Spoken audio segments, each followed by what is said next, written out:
गुरुर्ब्रह्मा गुरुर्विष्णु गुरुर्देवो महेश्वर गुरुर्साक्षात् परब्रह्म तस्मै श्री गुरवे नमः। कृष्णाय वासुदेवाय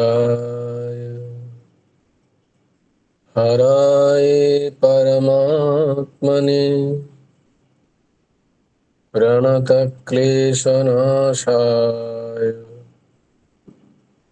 गोविन्दाय नमो नमः। कृष्णाय वासुदेवाय देवकी नन्दनाय च नन्दगोपकुमाराय गोविन्दाय नमो नमः। वसुदेवं सुतं देवं कंसचाणूरमर्दनं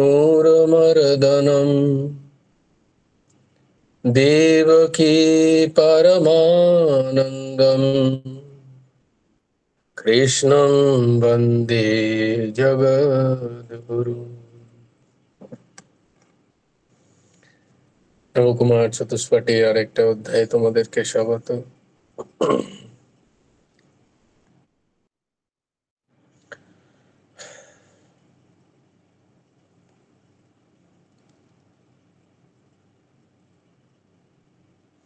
আমরা যে দুটো নতুন শ্লোক দুটো করছিলাম 13 এবং 14 নম্বর, সেই দুটো শ্লোক একবার খালি বলে নি।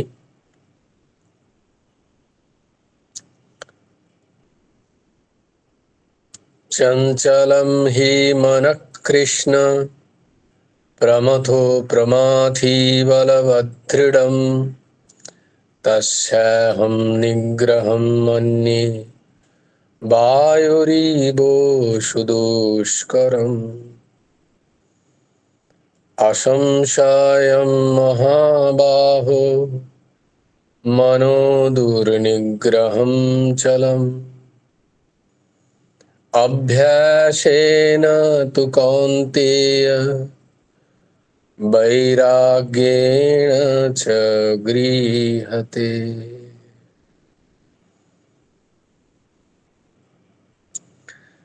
আমরা কালকে নবম অধ্যায়ের কত নম্বর শ্লোক করেছিলাম? 14 নম্বর শ্লোক। Very good. দেখো দিদি কতটা ফলোয়ার, দেখো কত সিনসিয়ার স্টুডেন্ট।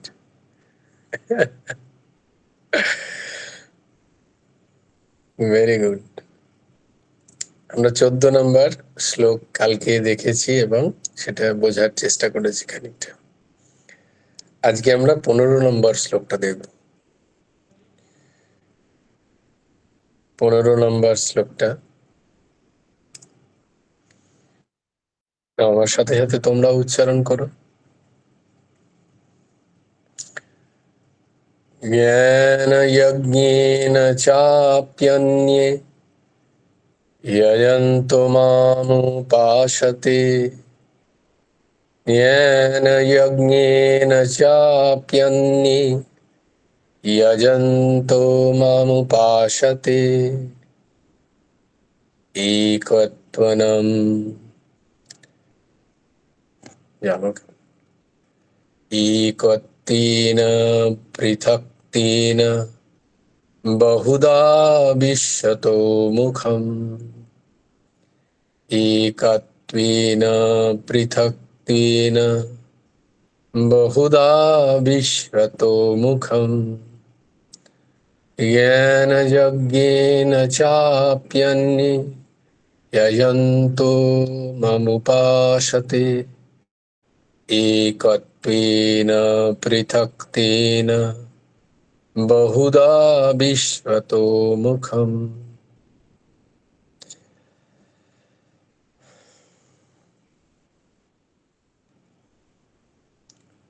মনুষ্য দেহধারী যে সমস্ত উপাসক, তাদের ভেদ এখানে ভগবান উল্লেখ করছেন।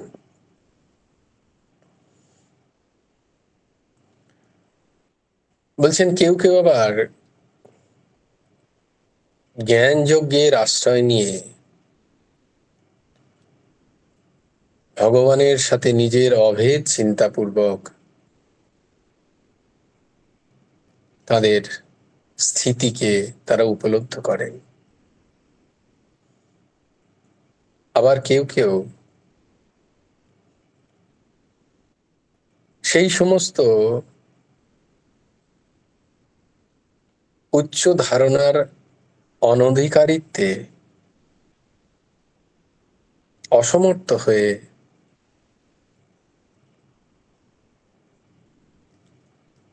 তারা বিবিধ দেবদেবীর পূজা অর্চনা করেন। তাদের বিভিন্ন বিভিন্ন কামনার পূর্তির জন্য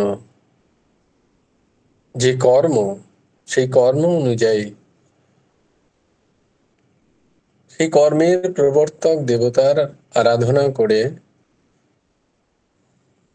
সেই কামনার পূর্তি করতে চায়। তাই বিভিন্ন দেবদেবীর তারা উপাসনা করে এবং উপাসনা কালে ভগবানের সাথে তাদের ভিন্নতা কল্পনা করে। যেই দেবদেবী ভিন্ন, ভগবান ভিন্ন, ভগবানকে ভিন্ন কল্পনা করে। যদ্যপি অজ্ঞানতার কারণে যারই উপাসনা করা হোক না কেন,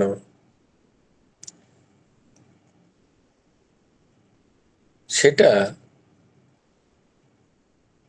অন্তে ভগবানের শ্রীচরণেই অর্পিত হয়, কিন্তু সেটা অজ্ঞানের কারণে, সেই বোধ না থাকার কারণ,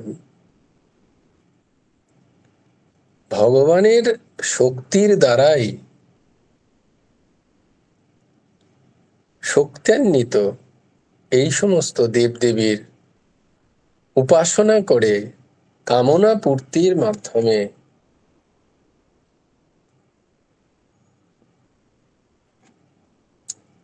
ক্ষণভঙ্গুর উৎপত্তি বিনাশশীল সংসারে আবদ্ধ হয়। এক সেকেন্ড দাঁড়াও।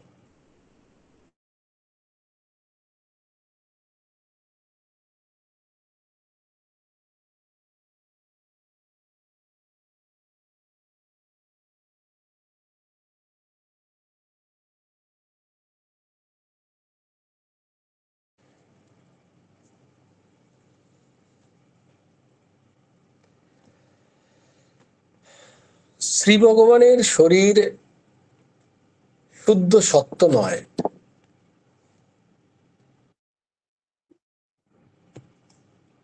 তাই ব্রজের কথা বলা হয়। বিগত রজ, যেখানে রজতম গুণের কোনো কারবার নেই, সেই সত্যময় ভগবানের স্বরূপ।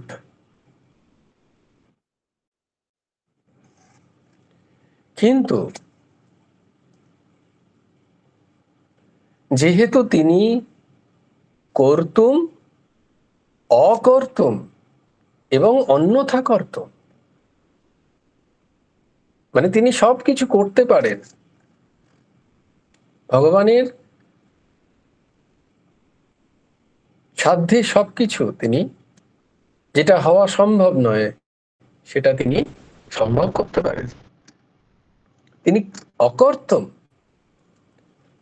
এটা পূর্ণ মাত্রায় সম্ভব, সেটাকেও তিনি অসম্ভব করতে পারেন, অকর্তব্য। আবার সম্ভব অসম্ভব ছাড়াও তিনি অন্য পথ দেখাতে পারেন, অন্যথা করতেন, অন্যভাবেও করতে পারেন, অন্য কিছু করতে পারেন যা আমাদের চিন্তা চেতনার অগম্য, আমাদের বুদ্ধি সেখানে গমনা করে না।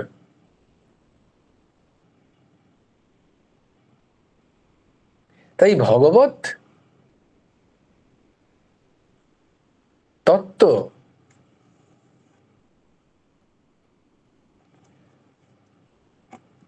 চিন্তনের দ্বারা তাকে পাওয়া সম্ভব নয়, বুদ্ধির দ্বারা, ইন্টেলেক্টের দ্বারা, বুদ্ধিমত্তার দ্বারা ভগবানকে প্রাপ্ত হওয়া যায় না, নাই সেই জ্ঞানকে প্রাপ্ত হওয়া যায়।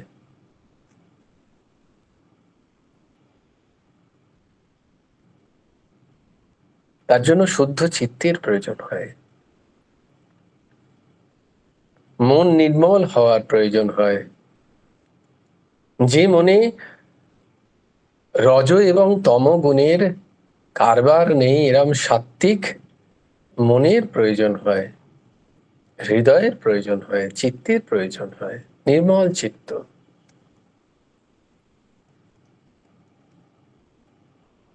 যখনই নির্মল চিত্ত যার হয়, যে উপাসকের,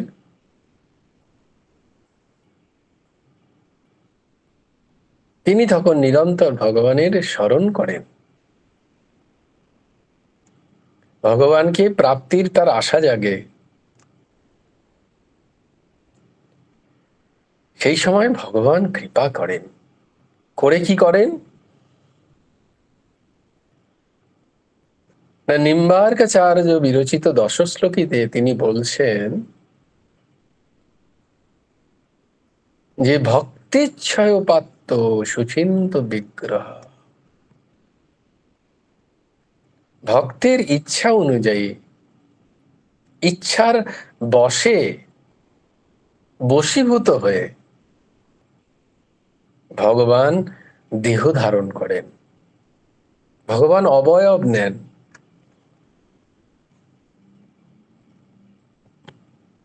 ভক্তের চিত্তের শুদ্ধ সত্য ইচ্ছার ফলপ্রকাশ হচ্ছে ভগবানের রূপ।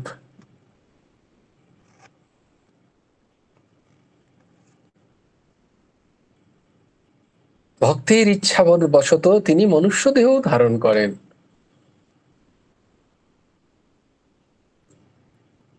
কিন্তু তা সত্ত্বেও ভগবানের এই মনুষ্য দেহর ধারণের যে লীলা কথা, যে সত্য ঘটনা, তা সাধারণ চিত্তে, রজতম গুণ চিত্তে তার প্রভাব ফলে না, সেখানে প্রভাব বিস্তার করতে পারে না, তাদের এটিকে সত্যি বলে মনে হয় না। যেখানে রজতম গুণের খেলা বেশি, তাই এই যে যত উপাসনা, যত শাস্ত্র পাঠ আদি আদি যত কর্ম আছে, এসব কর্মের উদ্দেশ্য একটাই, সেটা হচ্ছে মনকে শুদ্ধ করা, মনকে তম থেকে রজগুণে নিয়ে যাওয়া, রজগুণ থেকে সত্যগুণে নিয়ে যাওয়া, সত্য থেকে তাকে নির্গুণে স্থাপন করা আস্তে আস্তে, এটাই উদ্দেশ্য। এছাড়া আর কোনো উদ্দেশ্য যদি হয়, তাহলে সেটা রজতম গুণ প্রধান হওয়ার কারণে ভগবত সম্বন্ধীয় হবে না, ভগবত প্রাপ্তির বিরোধী হবে। কামনা প্রাপ্তির অনুকূলে হবে, কিন্তু ভগবত প্রাপ্তি নয়, আত্মতত্ত্ব প্রাপ্তি নয়, জ্ঞান প্রাপ্তি নয়, হবে না ওর দ্বারা। তাই বলছে অনেক জন্ম, বহু বহু জন্ম লাগে। জনম জনম মুনি যতন করাবি, অন্তকাল রাম নাহি আবি। বারবার জনম জনম মুনি যতন করছে যে যখন আমি শরীর ছাড়বো গীতা অনুযায়ী, আমার তখন রাম চিত্ততে আসুক, আমার রাধা সর্বেশ্বর আসুন, আমার গুরুদেব আসুন চিত্তে, কিন্তু আসছে না। তাই বলছি অনেক অনেক জন্মের পুণ্য ফলে, প্র্যাকটিস সাধন করতে করতে করতে করতে, প্র্যাকটিস করতে করতে একটা জন্ম এমন হয় যেখানে চিত্ত বিশুদ্ধ হয়, যেখানে ব্যক্তি বিশুদ্ধ চিত্তের হয়, তার প্রকৃতি সাত্ত্বিক হয়। সে যখন এই গুণের আশ্রয় করে অন্য কোনো কামনা বাসনার অধীনে না থেকে একমাত্র ভগবত প্রাপ্তির উদ্দেশ্যে অনন্য চিত্তে সর্বজগৎ কারণ এবং বিনাশ রহিত, নিত্য,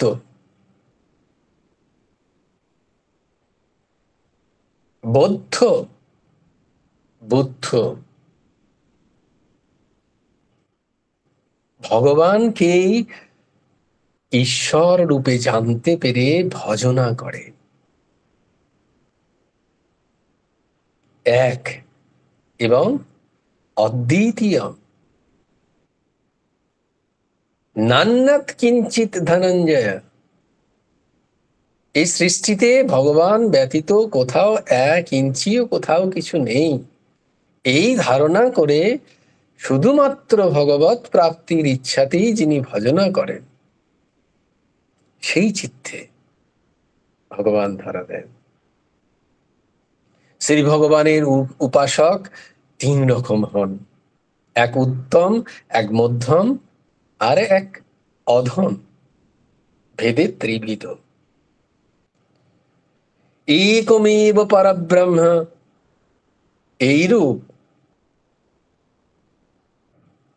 পরমার্থকে দর্শন রূপ অভেদ ভাবনা দ্বারা যারা উপাসনা করেন,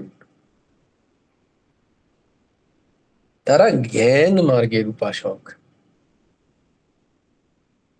যারা বেদের মহান মহান বাক্যকে ধরে উপাসনা করেন,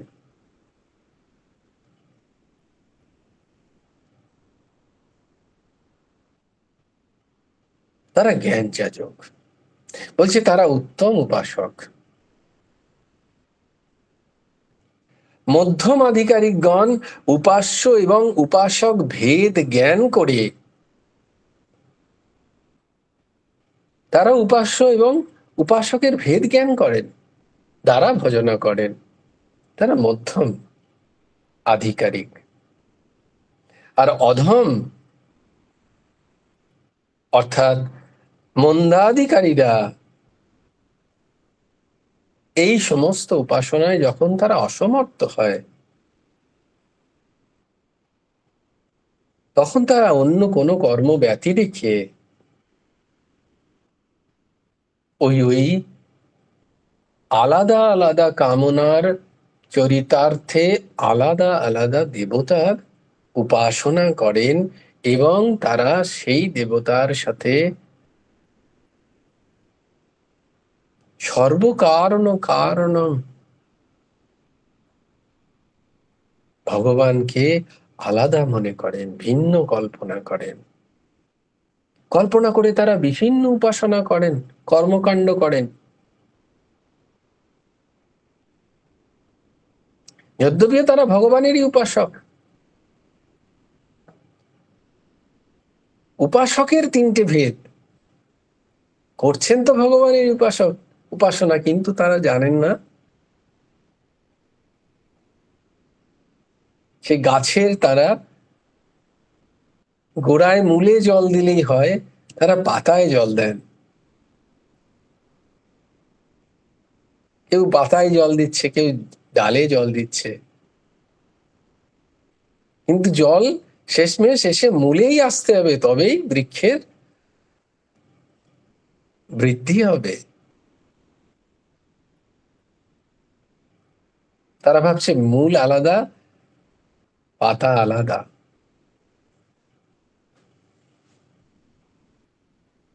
তাই এই জ্ঞান আসতে, এই জ্ঞানকে ধারণা করতে, এই জ্ঞানকে নিজের বোধে আনতে ভগবান বলছেন বহু বহু জন্মের পুণ্য ফলে বিশুদ্ধ চিত্তের প্রয়োজন হয়। এই বিশুদ্ধ চিত্ত এই ধারণা করতে পারেন যে ভগবানই একমাত্র, কৃষ্ণস্ত ভগবান স্বয়ং, এবং তিনি এই জগতের আদি কারণ। তিনি তাতেই এই জগতের স্থিতি এবং তাতেই এই জগতের লয়।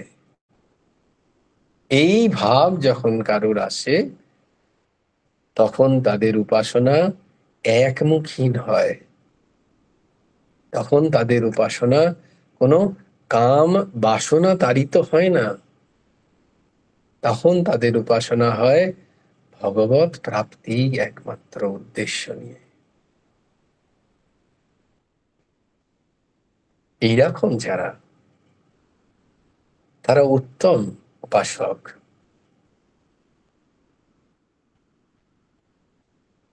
ভগবান এখানে সেই ব্যাখ্যা করছেন। জয় জয় শ্রী রাধে, জয় জয় শ্রী সীতারাম, হর হর মহাদেব। ভজ গুরু হেমন্ত দেব রাধে শ্যাম, জপ হরে কৃষ্ণ হরে রাম। জয় জয় শ্রী রাধে, জয় জয় শ্রী রাধে, জয় জয় শ্রী রাধে। হরি বল, হরি বল, হরি হরি বল।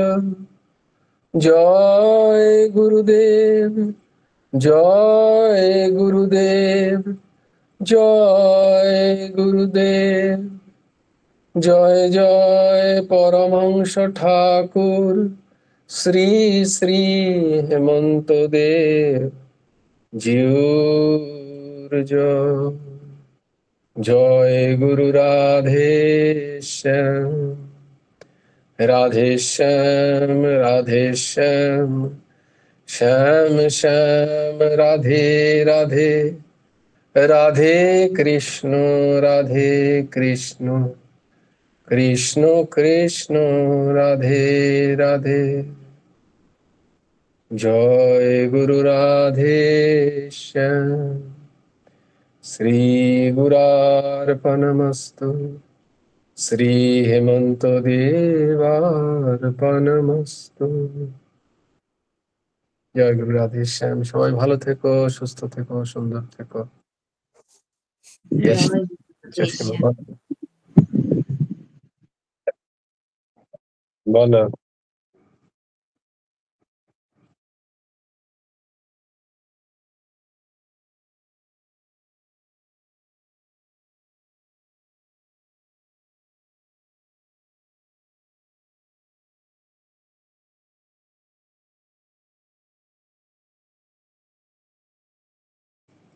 কখনো আমি মিউট।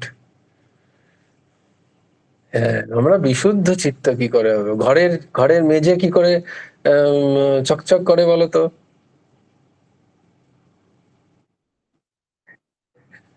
Simple. বারবার বারবার মাজতে হয়, বারবার বারবার ঝাড় দিতে হয়, তাতে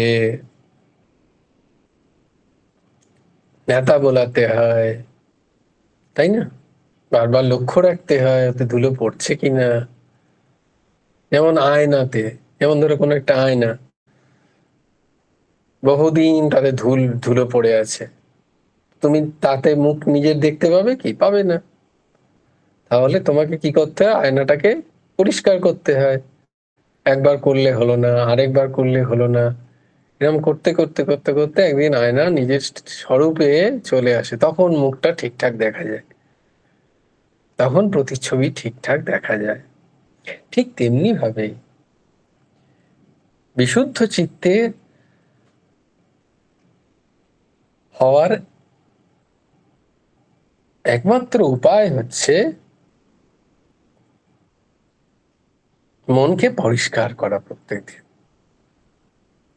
মনকে, প্রত্যেকদিন মনের মধ্যে যে সমস্ত নোংরা পড়ছে সেই নোংরাকে প্রথমে সজাগ থাকা, যাতে নোংরা না পড়ে। দ্বিতীয়ত যদি পড়ে সেটাকে পরিষ্কার করতে হবে। তো উপায় কি? উপায় ওইটাই, প্রত্যেক দিন মাজতে হবে। এই মাজাটা কি? মাজাটা বলছে এই সৎসঙ্গ, সতের সঙ্গ। কেন না? আমি কম্পেয়ার করতে পারবো। যখন কোনো সতের সঙ্গ হবে, সেখানে যখন আমি সদ্বাক্য শ্রবণ করব, তখন আমি বুঝতে পারবো যে আমার মনটা কতটা মলিন আছে, আর কতটা অমলিন হলে তবে আমি সৎ কথাগুলোকে ধারণ করতে পারি। এগুলো সাধক কেন, যে কোনো কারুর আত্মসমালোচনা হয় তখন, যখন সে সৎসঙ্গে ঠিক ঠিক করে সৎসঙ্গ করার জন্য বসে, তার তখন মনের মলিনতাগুলো ধরা পড়ে। এবার সেই সৎসঙ্গতেই বলা হয় যে কি করতে হবে তোমায়, না তোমাকে ওই শুনতে হবে প্রত্যেক দিন। সৎ কথা প্রথমে প্রত্যেক দিন শুনতে হবে, সেটাকে মনন করতে হবে, সেটার আচরণ করার চেষ্টা করতে হবে। মলিন মন তোমায় করতে দেবে না। শুদ্ধ সাত্ত্বিক মনের বৃত্তিগুলোকে মলিন মন চায় সবসময় দাবিয়ে রাখতে, ঢেকে রাখতে। এই দ্বন্দ্ব তো চলবে। এই দ্বন্দ্ব যখন আসবে, যখন তখন জানবে যে সৎসঙ্গ এবার শুরু হয়েছে। নিজের বিবেক জাগৃত হচ্ছে। সৎসঙ্গের খুব প্রয়োজন। কোন এক শুদ্ধ চিত্ত যার সঙ্গে থাকলে ধরা পড়ে নিজের মনের মলিনতা। দ্বিতীয় কি? দ্বিতীয় হচ্ছে ভগবান নাম। কলিযুগে ভগবান নাম, হরের নাম হরের নাম হরের নামৈব কেবলম কলৌ নাস্তিব নাস্তিব নাস্তিব গতিরন্যথা। কলৌ মানে এই সমস্ত মল আবর্জনা তুমি না চাইলেও এখন তোমার মনের মধ্যে ঢুকিয়ে দেবে। এটা কলির দোষ, এটা যুগ প্রভাব এটাকে বলা হয়। এখান থেকে কেউ আসতে পারবে না। যেহেতু এই যুগে সবাই আছে, তাই এই যুগ থেকে এই জায়গাগুলো থেকে কেউ বাঁচতে পারবে না। কিন্তু কিন্তু আমি যদি সজাগ হই, আমি যদি সতর্ক হই, আমার মনের মধ্যে যদি নিরন্তর ভগবান নাম চলে, তাহলে কলির প্রবেশ বন্ধ হয়ে যায়। ওখানে কলির প্রবেশ বন্ধ হয়ে যায়। তোমাদের ভাগবতে বলেছি না যে 5টা জায়গায় কলির বাস। সেই 5টা জায়গা থেকে যদি কেউ বেঁচে গিয়ে থাকে, তাহলে কলি সেখানে প্রবেশ করতে পারে না। যদ্যপি সে যুগেই আছে, সে যুগ প্রবাহ অন্য জায়গায় খ্যাপন হতে দেখে, কিন্তু তার নিজের চরিত্রে দেখে যে না, যুগ আমাকে সেইভাবে প্রভাব ফেলছে না আমার মধ্যে। এটা ভগবান নাম। তৎপরিবর্ত ভগবানের লীলা কথা শ্রবণ, মন শুদ্ধ হওয়ার এক চরম দাবাই ভগবানের লীলা কথা শ্রবণ।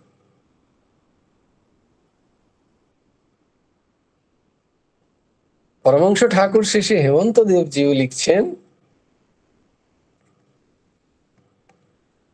দুটো জিনিস করো। কি কি? না, একটা নিজের মনের মধ্যে ভজনের পরিবেশ তৈরি করো। আগে পরিবেশটা তৈরি করো। এতদিন মন তোমাকে টানছে বিভিন্ন রকম চিত্ত বিক্ষেপকারী বস্তুর ভোগে। তোমার মনকে আস্তে আস্তে আস্তে ভজনের পরিবেশ তৈরি করো মনের ভেতর। প্রথমে বাহ্য তৈরি করো, খুব ভালো জিনিস। বাইরেটা যদি করতে পারো খুব ভালো, কিন্তু মনটা করতে হবে। মনের মধ্যে একটা ভজনের পরিবেশ। আর সবকিছু হচ্ছে বাইরে, যা কিছু হচ্ছে না কেন, মনে একটু নাম চলছে আমার, ভজনের পরিবেশ তৈরি করো। বলছে আরেকটা জিনিস করতে হবে, কি না, লেগে থাকা। ওই প্রত্যেক দিন, একদিন করলাম তারপরের দিন হলো না, আজ হয়নি কালকে পরশু দিন হবে, 3 দিন হয়নি 4 দিনের দিন পরে হবে, এই করলে হবে না। যেটা হবে না সেটা হবে না, পরিষ্কার একদম মেনে নিতে হবে। আমি আজকে ঘর পরিষ্কার করলাম, 4 দিন পরে যদি আমি ঘর পরিষ্কার করতে, আমি সেই ঘরে গিয়ে বসতে পারবো তো? না, আমি পারবো না। তা যদি না পারি, তাহলে আমি যে অভ্যাসটা আজকে করছি, আমি উদ্দেশ্য নিয়ে করছি যে আমার মন শুদ্ধ হবে, কালকে আমি সেই অভ্যাস ছেড়ে দিলাম। অভ্যাসেন তু কৌন্তেয় বৈরাগ্যেন চ গৃহ্যতে। বৈরাগ্য মানে পরিবেশ তৈরি করা,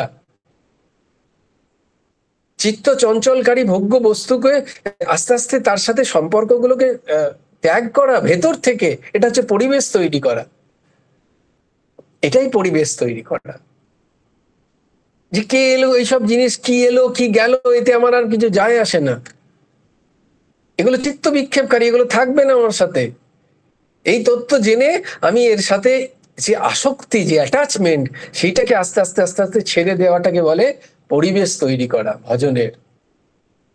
আর অভ্যাস, তাতে লেগে থাকা। এটা করতে করতে করতে করতে নিজেই বুঝতে পারবে শুদ্ধ চিত্ত হচ্ছে। কি করে বুঝবে জানো? সব বলে দিচ্ছি তোমাদের, সাধনের জিনিস। শুদ্ধ চিত্ত বোঝার একটা সবচেয়ে বড়, লিখে রাখতে পারো সবাই বড় বড় করে। না না না, শুনে নাও, এটা নর্মাল জিনিস, আমি বলেছি বহুবার, আমি আরেকবার বলছি। শুদ্ধ চিত্ত হওয়ার লিটমাস বলে না, যে লিটমাস পেপার, মানে যেটা সাগো ছাড়ো, তো কেমিস্ট্রি বলে গেল, মানে শুদ্ধ চিত্ত হলো হচ্ছে আমার, কি করে আমি বুঝবো? না, আমি যদি অনুসুয়া কতটা হচ্ছে, অপরের দোষ আমার চোখে কম পড়ছে, এটা একটা। এবং সর্বোপরি পরীক্ষা, নিজের মনের পরীক্ষা, যে আমার মন কতটা শুদ্ধ হচ্ছে। আমাকে কাউকে বলে দিতে হবে না। ইউ আর দ্য বেস্ট জাজ, তুমি সব থেকে বড় জাজ তোমার মনের। কারণ তোমার মনে যেটা চলছে অন্য কারোর ক্ষমতা নেই সেটা বোঝার। হ্যাঁ, ভগবান অন্তর্যামী, তিনি তো জানেন সবকিছু। কিন্তু তুমি যদি চাও নিজের মনকে জাজ করতে, তাহলে বলছে যে এইটা দিয়ে তুমি মনকে মাপতে পারো শুদ্ধতার বিচার, যে আমার অপরের দোষ কতটা চোখে পড়ছে।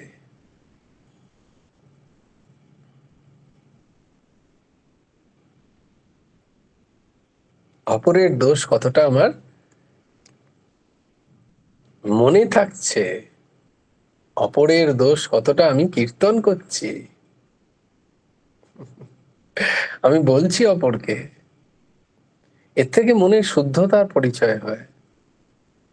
মন অশুদ্ধ হলে আগে অপরের দোষ দেখে, নিজের দোষ দেখতে পায় না কেউ। মন অশুদ্ধ হলে আগে অপরের দোষগুলো জন্ম জন্মান্তর 10 বছর বছর বছর মনে থাকে, আমরা ভুলি না। প্রথমেই কথা হলে আগে অপরের দোষের কীর্তনের কথা আমার মাথায় আসে। এটা হচ্ছে মন অশুদ্ধতার লক্ষণ, এটা শুদ্ধ চিত্তের লক্ষণ নয়। এর থেকে যত তুমি আস্তে আস্তে আস্তে আস্তে উপরে উঠবে, প্রথম কীর্তন করা বন্ধ করো, তারপরে ভুলে যেতে শুরু করো, তারপরে আস্তে আস্তে আস্তে আস্তে দেখতেই পাবে না, আর যত দেখতে পাবে না তত দেখবে, তত বুঝবে যে তোমার মন তত শুদ্ধ হয়েছে। এটা নিজেই পরীক্ষা করা যায়, কাউকে বলে দিতে হবে না।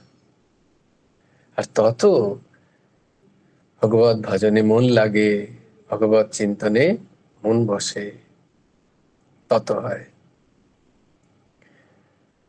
ঠিক আছে, এইভাবে আমরা চেষ্টা করি। বেশ, ভালো থেকো সবাই, সুস্থ